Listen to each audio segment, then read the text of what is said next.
Checks is the key, innovating the process, can't you see?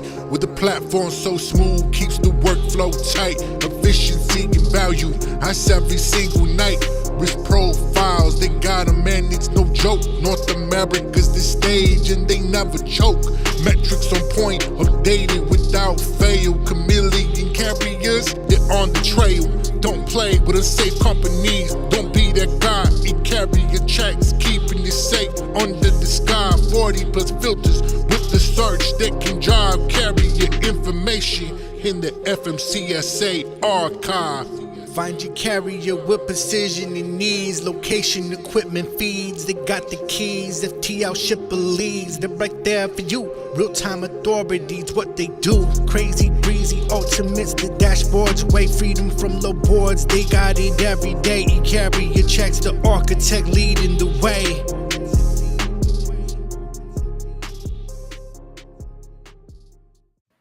Hey, good morning. Welcome to the eCarrierCheck Show. Excited to be here. We got a special guest on. Man, what a whirlwind of a week. You've got the hurricanes, you got the port strikes, and honestly, we got Chris White, and that's up there with those two things. I am super jacked. Chris is on from First Star. Sorry, I missaid that. I'm excited for the week, man. We're just gonna chum it up. We got three very intelligent people here. I'm calling myself intelligent, but I'm jacked for the week, man. I'm jacked for this show. I'm jacked for people being on. Chief Freight Hauler, what's up, brother? What's up, guys? Hopefully he's out. He's a southeast kind of guy. Chief Freight Hauler's on. But Chris White, man, what's going on? How's your week starting? How's the brokerage? How's trucking? Things are great.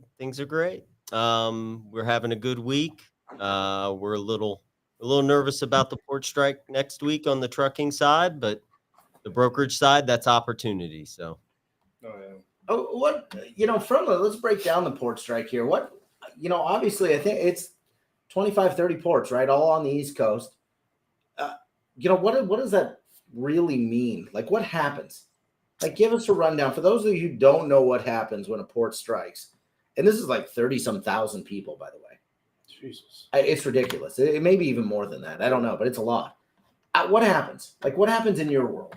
Yeah, so we have almost 800 carriers that operate on our trucking side, which is QFS or Quality First Star. And those carriers are doing drayage operations, so they're picking up from the ports and bringing them to the warehouse and rail yards and things of that sort. And so when something like this happens, those drivers, those terminals, they've got to find their freight elsewhere. And so, we're kind of, they're hustling to try to find opportunities, at rail yards like Atlanta, so that we can send, those Savannah terminals out that way to try to keep them busy, keep them moving, but you go a few weeks without, the ports being open. And things start backing up a little bit. Yeah, not only backup, but that's such an interesting, I know that the ports are shut down, and then now look at this, look at the effect it has. It has effect on these carriers because they're not striking. They're just trying to feed their families, support their families. That's wild, man. Yeah. That you never even think about how. I don't know how many. You guys obviously have a large amount of drivers, but there's probably thousands of workers that are affected by this potential strike. Yeah, that's nuts. It is. Like, how do you prepare for that? You don't. Yeah. I love that Chris is at least trying to go, okay, well, we need to send him here. Right. On the East Coast, Chris, are you familiar? Do you know what ports are still staying open? You mentioned they were going to go to Savannah. Do you know which ones are staying open? So my expertise is definitely on the brokerage side. And so we have people that are more focused on that side. This is just what I heard at the watering hole this morning. Yeah. So probably misspeaking. No, you're okay. I've obviously, LA, Los Angeles, none of those ports are affected at all. It's just that East Coast side there. Chief Freight Hauler says he's been in Ohio trying to get back home. Looks like we got hit pretty bad. Yeah. Holy cow. Oddly enough, I gotta tell you, I was talking to one of our old drivers. He used to work for us when we had the asset-based company, and he literally delivered to Tampa this morning. Oh, wow. I'm like, what are you doing in Florida? He's like, we had a load. They didn't lose power. They had a forklift and got me offloaded. Yeah. Holy cow. And I'm like, holy buckets. I mean, Florida looks like a mess this morning. Yeah. You know what I mean? Yeah. So cheap freight dollar, be safe. Yeah. We're always looking for you. Obviously, we want to educate people and let them understand and get better at their gig. So we're going to talk a little bit about brokering, sales, like right in your neck of the wood here, Chris. What we're starting fourth quarter Monday or Tuesday, right? What's that look like? If somebody that didn't have the girth, the experience that you have, what's some advice that they could have for the next 90 days if they just need to stay their true North Star? Not only in sales, but just growing themselves. Yeah, absolutely. I think that starts with understanding that you got less than 100 days left in the year. And so you've got to, we're less than a third of the year left. And so it's about starting strong and finishing strong. Right. And so Q4 has always been known as, peak season. And so, if you're starting now your Q4 strategy, you're already kind of behind the 8 ball. Right. Mm. One thing I try to coach a lot on when it comes to lead gen and kind of winning your towards the North Star, right, is staying 1 to 3 months ahead of the market. So with October looming, right, your focus should be shifting to November, December, and January. Notoriously, November and December are great bid package times, and so this is the time that you target those big shippers if that's something that you're interested in. I would say most of the year, right, you're kind of targeting the smaller mom and pop shops because they're going to have less bid packages. They're going to be more inclined to pick up carriers as the year goes on. But if you're targeting those big shippers, it is bid package season. It's time to start asking, hey, when do you reevaluate your carriers? How do you send out those bids, right? What's your process? Man, I tell you what, if you didn't just pick up what he said, this is kind of interesting because let's just take that down to a sales call level. Let's just right to the ground. It's all about how you ask your questions to these big shippers. Hey, are you doing RFQs this year? Can we get added? Or, instead of when they say, hey, we're good on carriers.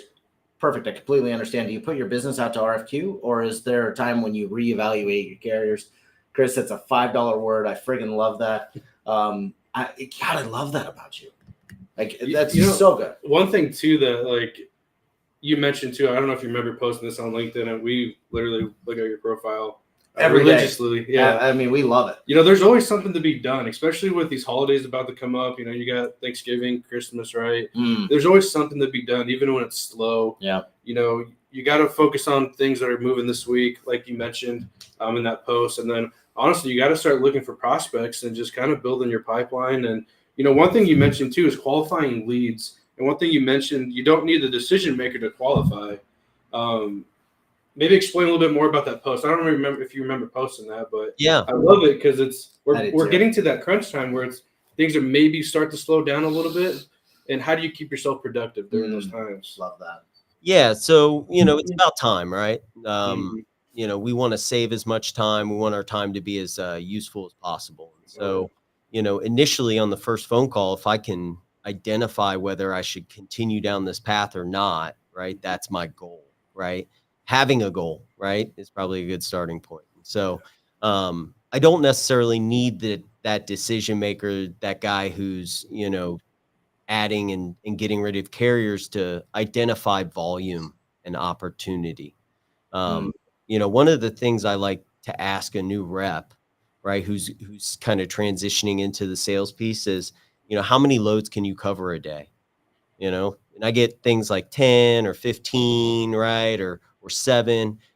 Multiply that times 5, right? And if they're not moving at a minimum that amount of full truckload, then what do they need you for, right? You're trying to find somebody who's kind of drowning a little bit. And so by the end of the week, right, or they have freight that has fallen through that they now need to just give away, right? Get this covered. I'm tired of dealing with it. I've got my regular in and out carriers, taking care of the rest of the stuff, the easy stuff. I love that.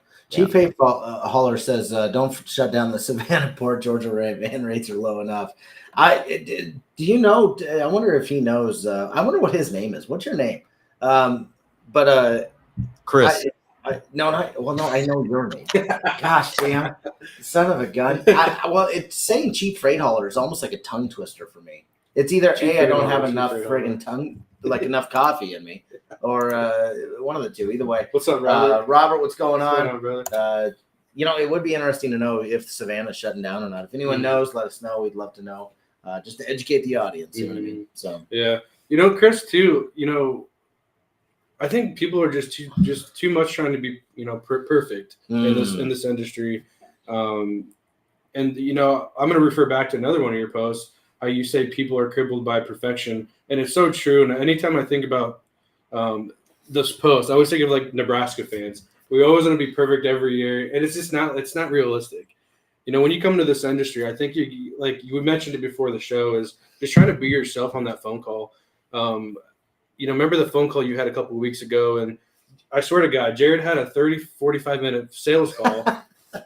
He was helping another broker, and he was just being himself. Yeah. And we just actually dropped that video yesterday, and people are probably think that's fake, but I just think we're not being ourselves enough. Yeah, I agree. I agree completely. We're just trying to be perfect way too much. The perfectionism is so interesting. Ethan, my son, one of my twins, Chris and I share. We're pretty much best friends now because we both have twins. His aren't born yet. Mine are 13, so I'm kind of dealing with some stuff. But my son, this is so interesting. He's reading. There's a book called, I'll have to see if I can find it. Well, I'll look later. There's a book called The Perfect Push-Up. And it's literally like 90 pages long about everything that you need to be able to do to have the perfect push-up. And so we were sitting there, and he and I were talking, and I said, honestly, I got an idea. I said, let's get through this book. Let's understand angles. Let's understand the benefits of having your arms out versus in, versus slanted, versus incline, versus decline, all this stuff. Everything that you can imagine you needed to know about a push-up is in this book. But I asked Ethan, I said, but you can only learn how to do push-ups by doing them, not by reading them, by doing them. You gotta get off the couch, and we gotta try one. Right. And so he and I are on this weird push-up thing. I don't know. This is probably not going to go well for a 42-year-old guy, but I just don't have the gumption anymore. I'm working on it. I'll get there. But you got to do it. You just got to go out and see. You don't have to be perfect to do push-ups or to do the perfect push-up. You know what I mean? Right. And so, man, I think it's so important that you just go do it. Go try it. Quit reading about cold calls and go friggin' pick up the phone and try it. Yeah. That's absolutely what I was thinking. I was like, how many push-ups could you have done while reading the book? Exactly. If you're watching this, you should be in school, but yeah. Let's talk about it, huh? No, I'm just kidding. I think he is in second period, so we'll be okay. But either way, I think it's so important just to go out and try it. Right. You know what I mean? Yeah. Well, I mean, I don't know what you're seeing on your side, Chris, as far as with your sales team. I mean, are you seeing some pretty good traction on that side of the business? What are their follow-ups look like? I mean, what are you seeing on that end? Yeah, I think we're seeing what everybody else sees, right? Yeah. It's a challenging market, and you just got to deal with it, right? Yeah. There's no silver bullets. People want a silver bullet. They want a handrail, something like that. And I just think, it's better to just be honest with yourself and honest with the other person on the phone, right? You guys, mentioned this call that Jared had where, went on for 30 minutes and all he was doing was being himself, right? So if they're getting 100 calls a day, there's only one Jared. And so lean into who you are, right? If you're a witty person, crack those jokes. If you're not, don't, but lean into who you are, right? Be that person. And that'll set you apart enough. Yeah. Yeah, absolutely. Absolutely. Robert, I don't know if it's lagging. We can't tell that. I'm super sorry. I love that Cody's on here today. I knew he would know. Savannah is a part of the strike. Man, that's going to be a rough gig. They're out on the East Coast come Monday, right? Or Tuesday, something like that. Tuesday. That's going to be wild. So, Chris, you talk a lot about sales, but the first time we met, you actually talked quite a bit about operations, and I thought it was really interesting. You went into different things that you guys were doing to handle double brokering and fraudulent activity, which I loved. You guys obviously run a lot of different brokers, but as a broker, how important is it to get that operational background or to understand it so that you can sell? I always found the better I got operations, I got better at selling. And I'd love to kind of have you go into that a little bit and at least kind of give us an idea of what your strategy is for your guys when they're dealing with just kind of getting going. Yeah, absolutely. So, your experience, right, is what drives your questions, right? It's what drives what you're willing to take, what you're not willing to take. And the shippers know that, they can sense that, they can smell that, that's why, when a new rep jumps on the phone, right, that shipper rips them apart and versus, a veteran who's been doing it a while. Mm. Right. And so, yes, operational experience is massive. And so, we really try to spend a lot of time teaching them the right way and really try to build a good culture around operations and vetting carriers and things of that sort. Because at the end of the day, it's not your stuff you're shipping, right? It's the customer stuff. And so they want to see how you take care of their materials. Mm. Absolutely. I always thought that it was interesting when we first started brokering. The guy that was kind of leading the charge, he said, you should just get on the phone with a bunch of carriers. And I was like, all right, well, what do you want me to ask them? And he just ask them about their day, ask them about their equipment, ask them about these things. And it really helps speed up my understanding of what they deal with. And I think that's, you got two people we're trying to sell to. We need to sell these loads to carriers, and you got to find a shipper that allows you to move their freight. And so understanding, from both sides of the table, boy, I think it's really important. So if you guys aren't out there doing those things and grinding through those tasks, I think it's important. Yeah, I love that too, because everyone thinks that you should just get into this game and just start calling shippers. You kind of went a different direction. You're like, all right, I'm going to start calling some carriers in this area. Yeah. And get a really good feel about the area and almost feel like you were from there, right? Yeah. And then you start calling the shippers in that area. It's a really different strategy, and I like that about you. It's different. Yeah, you got to ask different questions. Absolutely. Yeah, and I'm glad you brought that up, Jared, because when you're selling to carriers, right, and you think of the dynamic, right, the carrier is the truck, and you are selling him the freight, right? You're tendering it to him in a lot of ways, and so you're playing that role of the shipper, right? And so having that operational experience to kind of build off of. I'll tell these guys in sales training, hey, when a truck is negotiating with you, right, what are the thoughts going through your head? How are you negotiating with the truck? Now, when you call that decision maker on that load that he has available, right, it's just the opposite. You are now the carrier, and you're speaking to, right, the person who's tendering the load. The negotiation may be the same. So those same motivators that get you excited about this truck and what makes you want to pay a little bit more for it. Hey, I'm empty now. I'm 10 miles away. I can be there now. I'm not going to, I don't have to stop anywhere. Right. And you go, you know what? I'll pay this guy $75 more. Right. That is the same motivation for the shippers and receivers. And so that operational experience with just the negotiating with the carrier part can give you some insight into getting into the psyche of the shipper. Yeah, absolutely. Absolutely. That's so interesting you say that.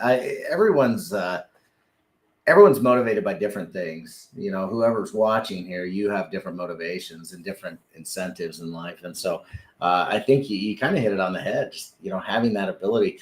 I kind of want to flip it over to just tech and strategies around that. Obviously, there is a weird amount of technology out there. For drivers and for brokers and for shippers, even for that matter.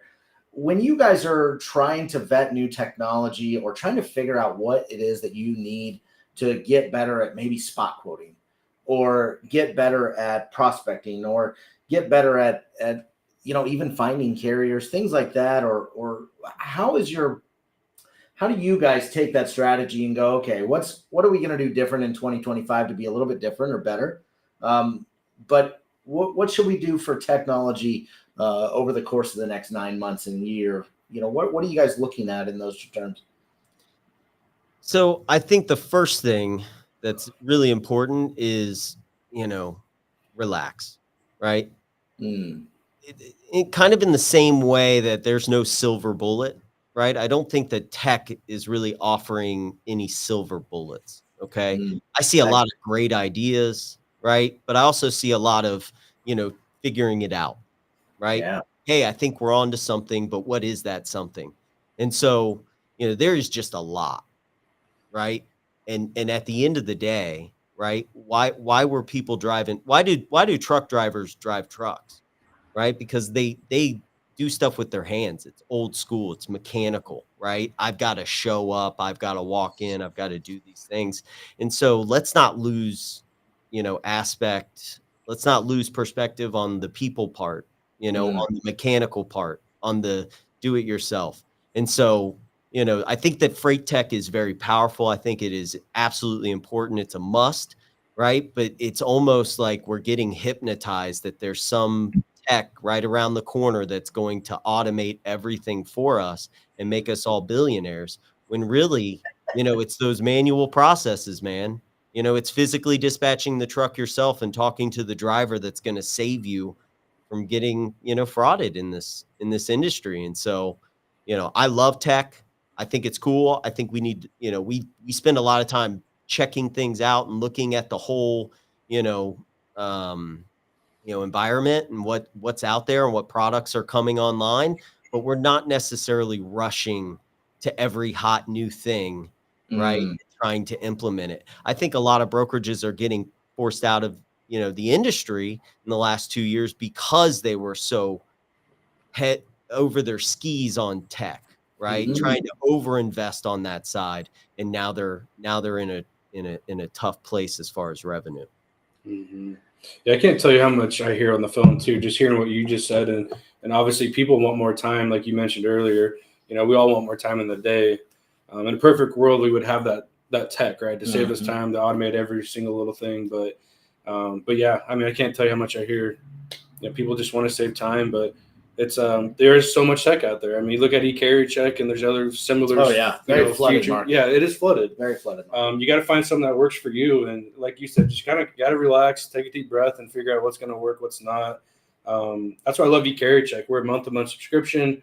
You can find some weird carries in there, man. Like, it's crazy, but I'm not trying to flex eCarrierCheck, but yeah, I love it. But Yeah, it's so interesting. My brother has coached his son in football until this year, and now he plays school football. But he's had several different coaches over the years, and they're you got to think too. I mean, these kids are when he started coaching, they were 8, right?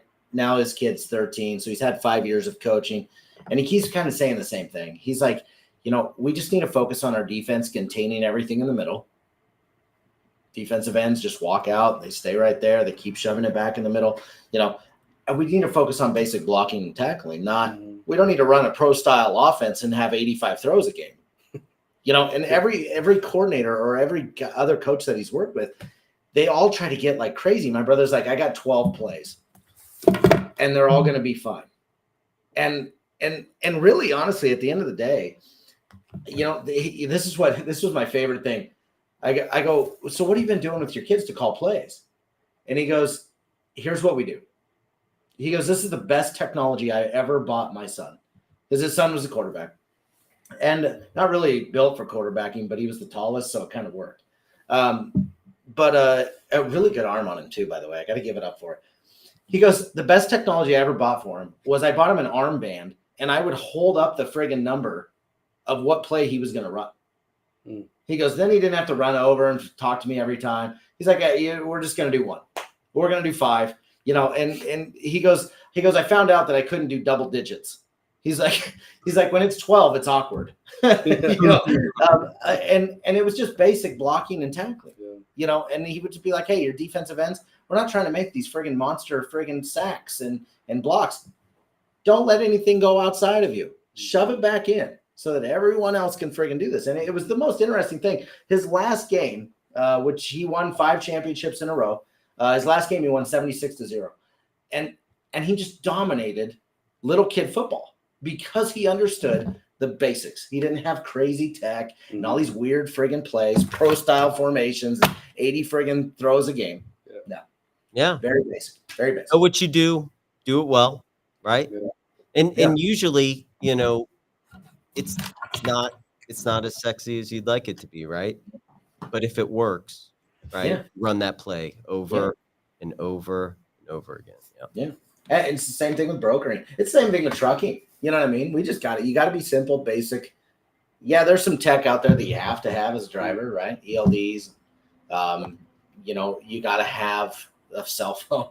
We're not faxing anymore. Yeah. You just got to keep staying consistent and staying the same and build your business the way you got to. Because there's a weird amount of trucking companies and brokers going out of business.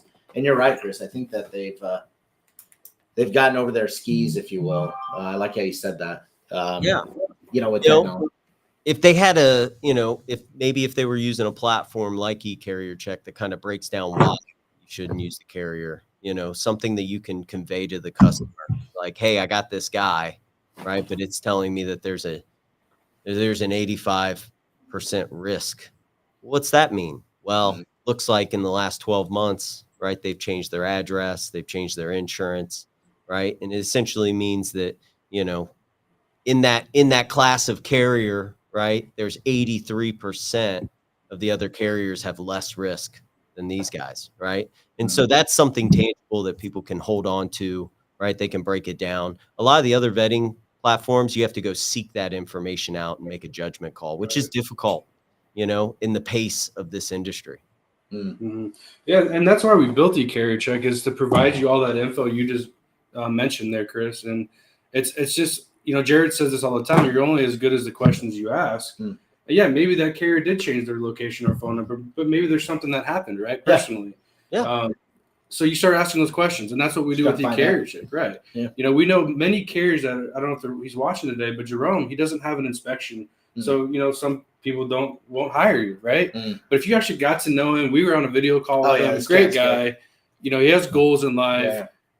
Thorough driver. Right. If takes care of his equipment. If I were to be brokering, I would definitely hire this guy. But I just had a conversation with him. Ask better questions. Yeah.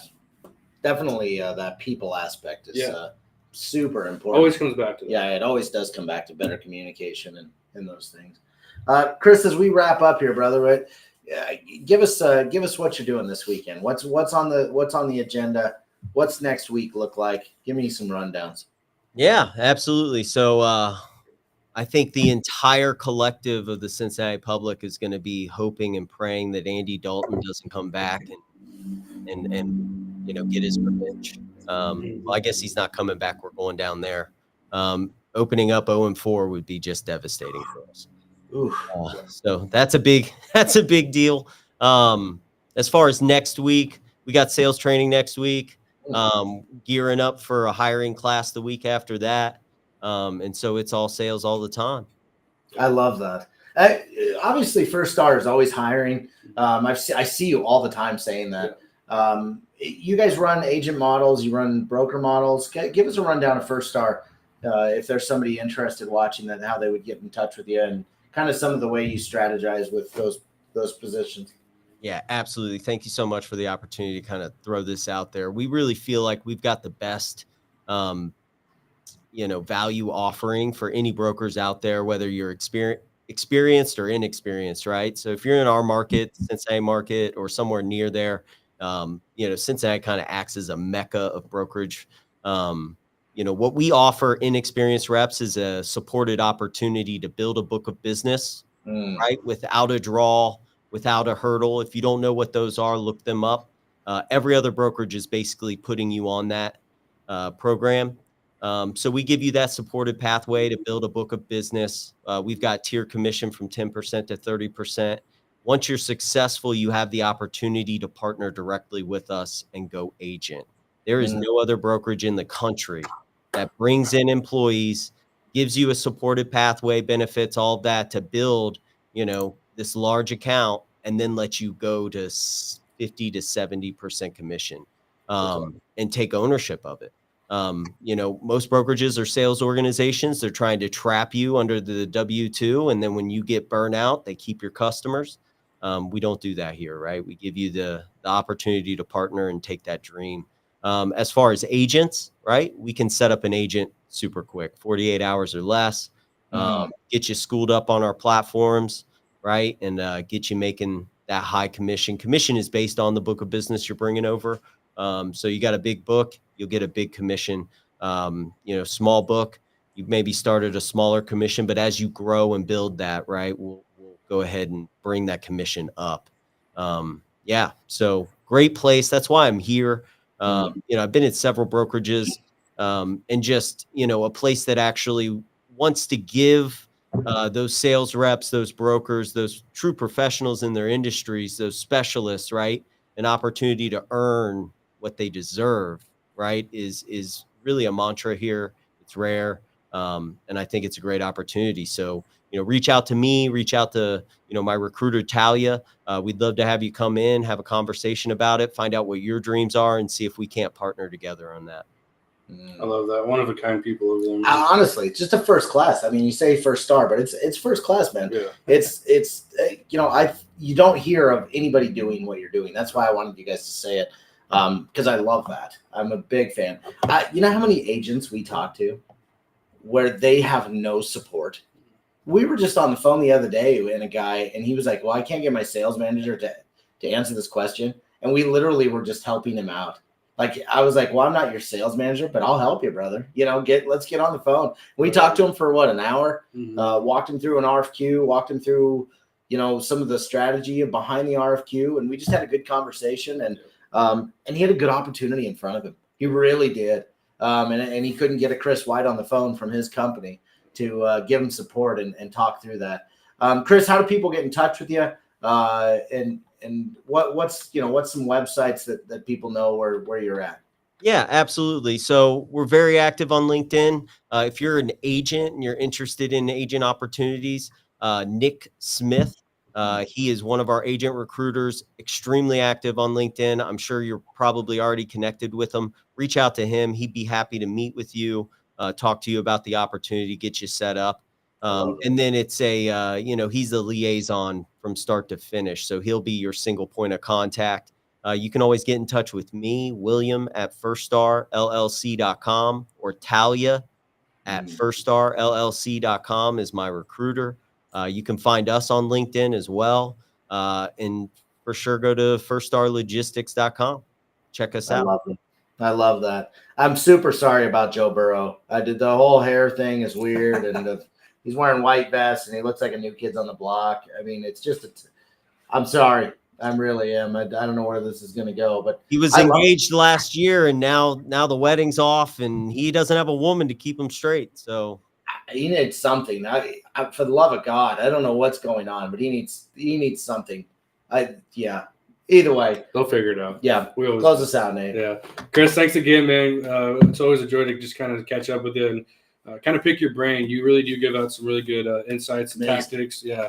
And I know people learned a lot from you today. So I appreciate you taking the time to meet with us. And I hope your Bengals win this weekend, man. Me too. Absolutely. Thanks, guys. It's great. Yeah.